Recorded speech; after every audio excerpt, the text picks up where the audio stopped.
اعوذ باللہ من الشیطان الرجیم بسم اللہ الرحمن الرحیم ولا تقولوا لمن يقتل في سبيل الله أموات بل أحياء ولكن لا تشعرون۔ اور جو لوگ اللہ کی راہ میں مارے جائیں ان کو مردہ نہ کہو بلکہ وہ زندہ ہیں لیکن تم محسوس نہیں کرتے۔ سورہ بقرہ کی 154 نمبر کی آیت ہے۔ گزشتہ درس میں بھی اس پر بات چل رہی تھی کہ اللہ تعالیٰ فرماتے ہیں کہ جو راہ اللہ میں مارے جاتے ہیں وہ مردہ نہیں ہیں، ان کو مردہ مت کہو بلکہ وہ تو زندہ ہیں، لیکن تم کو اس بات کا احساس نہیں ہے۔ اس سلسلے میں بات تفصیل سے چل رہی تھی کہ شہداء کو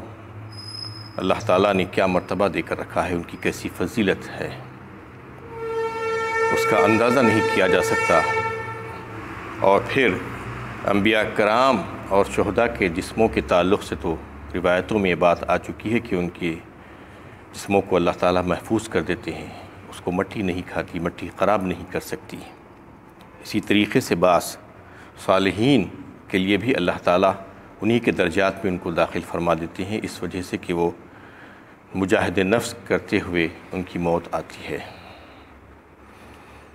تو اس سلسلے میں یہ بات ذہن نشین کر لینی چاہیے جو افراط و تفریط کا شکار ہے امت،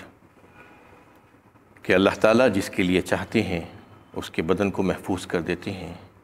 اسے مٹھی نہیں کھا سکتی، یہ بات بالکل طے ہے۔ پھر کہیں پر ایسے واقعات پیش آتے ہیں کہ کھدائی کے دوران کچھ ایسی نعشیں برآمد ہوتی ہیں ایسا دکھتا ہے کہ بالکل ابھی ابھی تازہ دفن کیا گیا ہے، جبکہ وہ کئی مہینوں کئی سالوں پہلے کی ہوتی ہیں۔ تو اس سلسلے میں لوگ پریشان ہو جاتے ہیں اور کچھ کے کچھ فیصلے کرنے شروع کر دیتے ہیں۔ اس کے لیے حکم تو یہ ہے کہ اس کو فوراً مٹی میں ویسے ہی ڈھانک دیا جائے، یا اگر کوئی ایسی ضرورت ہو، ضروری ہو کہ وہاں پر اس کو نہیں رکھا جا سکتا، جیسے کوئی روڈز وغیرہ بنا رہے ہیں یا ندی آ گئی ہے یا کچھ ایسی چیز آ گئی ہے جس کی وجہ سے جو ہے اس کو تکلیف پہنچ سکتی ہے، ضرر پہنچ سکتا ہے، تو پھر وہاں سے دوسری جگہ منتقل کر دیا جانا چاہیے وہ میت کو۔ لیکن اس کے بارے میں زیادہ فکر مند ہونا اور پھر اس کے اوپر خبر بنا دینا، گنبد بنا دینا، قبہ بنا دینا اور پھر وہاں پر عرس شروع کر دینا، پھر اس قسم کا کاروبار شروع کر دینا،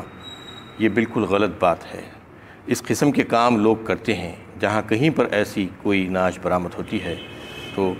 ہم کو کچھ فیصلہ کرنے کی ضرورت نہیں ہے، بلکہ یہ سمجھیں کہ یہ اللہ کا بندہ ہے اور ان کا جو درجہ ہے وہ اللہ کے پاس مقرر ہے۔ ہمیں ان کے پاس جا کر حاضری دینا یا ان سے اپنی حاجتیں مانگنا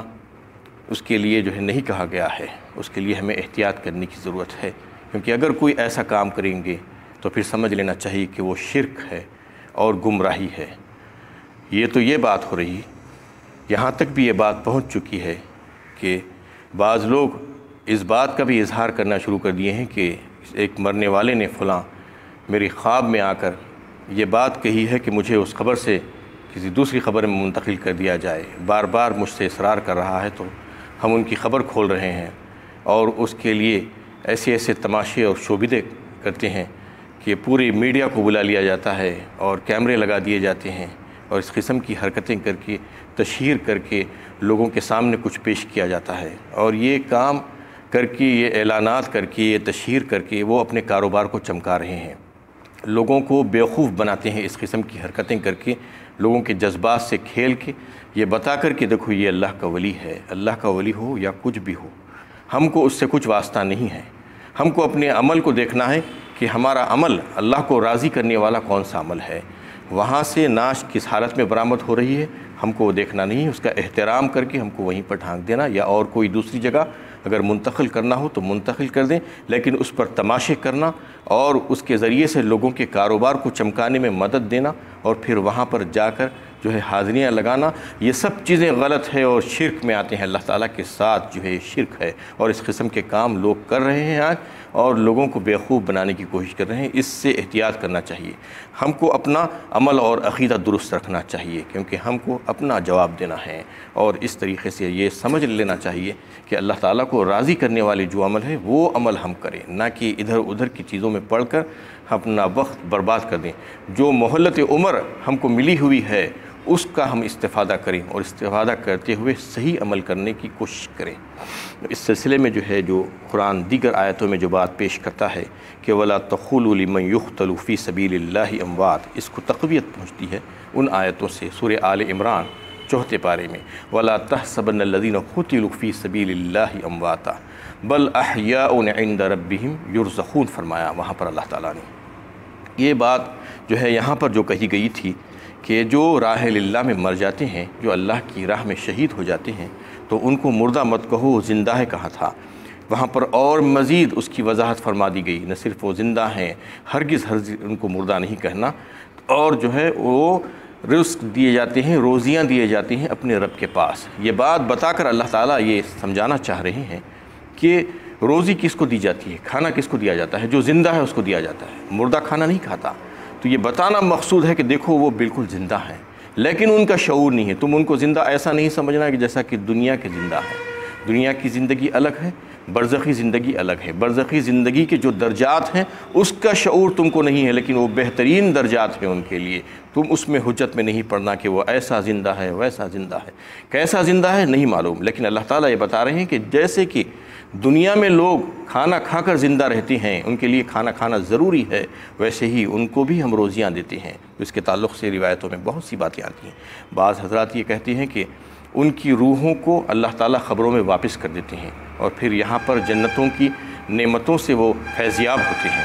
بعض یہ کہتے ہیں کہ ان کی روحوں کو اللہ تعالیٰ جب واپس کرتے ہیں تو جنت کی خوشبوئیں ان کو آتی ہیں یہاں پر، اور جنت کی کھڑکیاں اور دروازے ان کے لیے کھول دیے جاتے ہیں۔ لیکن صحیح مسلم کی ایک روایت ہے جو بالکل صحیح ہے، اس کے تعلق سے یہ کہا جاتا ہے کہ شہداء کی روحوں کو اللہ تعالیٰ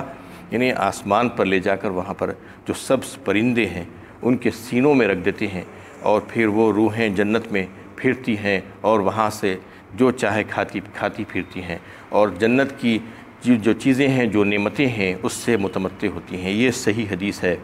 اور یہ بات بھی جو ہے بالکل درست معلوم ہوتی ہے کہ شہداء کے ساتھ اللہ تعالیٰ بڑا جو ہے فضیلت والا معاملہ کرتے ہیں۔ تو اس میں یہ بات واضح کر دی گئی کہ ان کو روزیاں بھی دی جاتی ہیں، تو کوئی ان کو مردہ نہ کہے، بلکہ وہ تو زندہ ہیں، لیکن ان کی زندگی پر جو ہے کوئی شک و شبہ بھی نہ ہو، اور ان کی زندگی پر کوئی حجت اور بیان بازی بھی نہ ہونی چاہیے، بلکہ یہ سمجھنا چاہیے کہ ہمیں اس کا شعور نہیں ہے۔ ان کو اللہ تعالیٰ نے جو فضیلت عطا فرمائی ہے اس کا جو ہے روایتوں سے اندازہ کیا جا سکتا ہے کہ ایک کوئی مرنے والا جو ہے اس کو اگر اللہ تعالیٰ اپنے پاس جو ہے ایک اچھا اور بہترین بڑا مقام دیتے ہیں تو پھر وہاں سے وہ واپس آنا نہیں چاہتا۔ یہ بات اللہ کے نبی صلی اللہ علیہ وسلم نے فرمائی کہ وہاں سے وہ واپس آنا نہیں چاہتا پھر سے دنیا میں۔ لیکن شہید ایسا ہے جو وہاں پر جانے کے بعد بھی پھر سے یہ چاہتا ہے، اس کی وہ خواہش اور آرزو ہوتی ہے کہ دوبارہ جو ہے دنیا میں جائے، بار بار جائے، اور پھر بار بار اللہ کی راہ میں مارا جائے اور پھر واپس آئے۔ یہ اس وجہ سے کہ وہ وہاں پر شہادت کا جو مرتبہ ہے، جو فضیلت ہے، اس کو دیکھ لیتا ہے اپنی نگاہوں سے، اپنی نظروں سے۔ اس لیے وہ چاہتا ہے کہ میرا مرتبہ اور مزید بڑھتا جائے، میں مزید جو ہے دنیا میں پھر سے جاؤں اور پھر سے وہاں پر مارا جاؤں، پھر سے اللہ کی راہ میں مارا جا کر پھر سے واپس آؤں۔ تو یہ شہید کی جو ہے تمنا ہوتی ہے دل کی، یہ اللہ کے نبی صلی اللہ علیہ وسلم نے فرمایا۔ تو اس سے جو ہے قرآنی آیات سے بھی یہ بات واضح ہوتی ہے، اور متواتر احادیث سے یہ بات ثابت ہوتی ہے کہ شہید کا مرتبہ اور اس کی فضیلت بہت زیادہ ہے، اور وہ اس کا آرزومند ہوتا ہے اور خوش ہوتا ہے۔ جبکہ سورہ آل عمران ہی میں جو ہے اس آیت کے بعد اور ایک آیت ہے، فَرِحِینَ بِمَا آتَاهُمُ اللَّهُ مِنْ فَضْلِهِ وَيَسْتَبْشِرُونَ بِالَّذِينَ لَمْ يَلْحَقُوا مِنْ خَلْفِهِمْ أَلَّا خَوْفٌ عَلَيْهِمْ وَلَا هُمْ يَحْزَنُونَ فرمایا اللہ تعالیٰ نے۔ یعنی وہ جو شہداء ہیں جو خوش ہوتے ہیں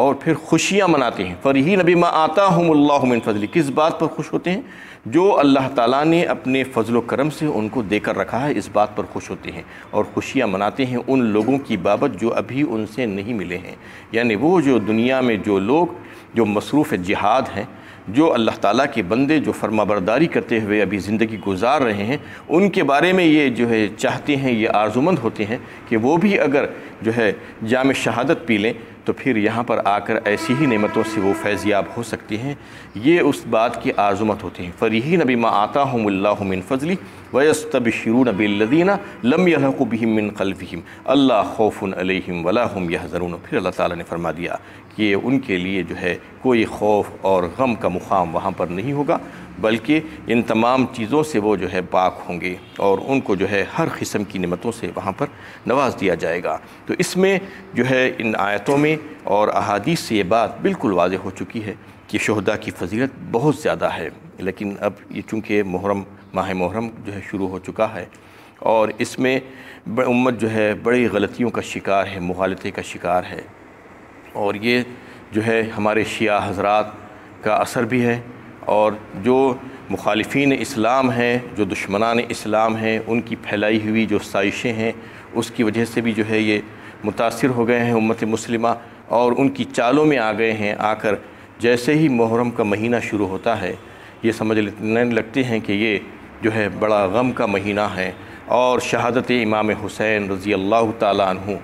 جو 10 محرم کو واقع ہوئی تھی، اس کے تعلق سے تو بس ایسا سمجھا جاتا ہے کہ یہ تو بڑا غم کا دن ہے، اس دن تو غم منانا ہے۔ اس کے تعلق سے مہینہ بھر جو ہے کائنے سیاہ کپڑے پہنے جاتے ہیں، اپنے جو شادی بیاہ اور جو خوشی کے جو دیگر مواقع ہوتے ہیں اس کو ملتوی کر دیا جاتا ہے، اور اس قسم کے بہت سی خرافات ہیں جو محرم میں کیے جاتے ہیں۔ یہ تمام چیزوں کا اسلام سے دور دور کا واسطہ بھی نہیں ہے، یہ بات سمجھ لینی چاہیے، کیونکہ جو اللہ کی راہ میں جو مارے جاتے ہیں، جو شہید ہیں، اس کے تعلق سے ابھی آپ سن چکے ہیں کہ آیات قرآنی اور احادیث میں کیا بات آئی ہے۔ وہ لوگ تو خوش ہیں، فرحین بما آتاہم اللہ من فضل، فرمایا اللہ تعالیٰ نے، خوش ہیں، اللہ تعالیٰ نے ان کو جو کچھ بھی دے رکھا ہے۔ اور پھر اللہ کے نبی صلی اللہ علیہ وسلم کا فرمان اور ارشادات یہ ہیں کہ وہ لوگ بار بار آنا چاہتے ہیں دنیا میں اور بار بار مرنا چاہتے ہیں اللہ کی راہ میں۔ جب وہ لوگوں کا یہ خیال ہے جو مر چکے ہیں اللہ کی راہ میں اور وہ بڑے خوش ہیں اس بات پر، تو پھر ہمیں جو ہے اس پہ غم منانے کی کون سی ضرورت پیش آ گئی؟ کون کہا ہے، کس نے کہا ہے کہ اس پر غم منایا جائے اور ماتم کیا جائے اور اس کو غم کا مہینہ تصور کر لیا جائے؟ صدیاں گزر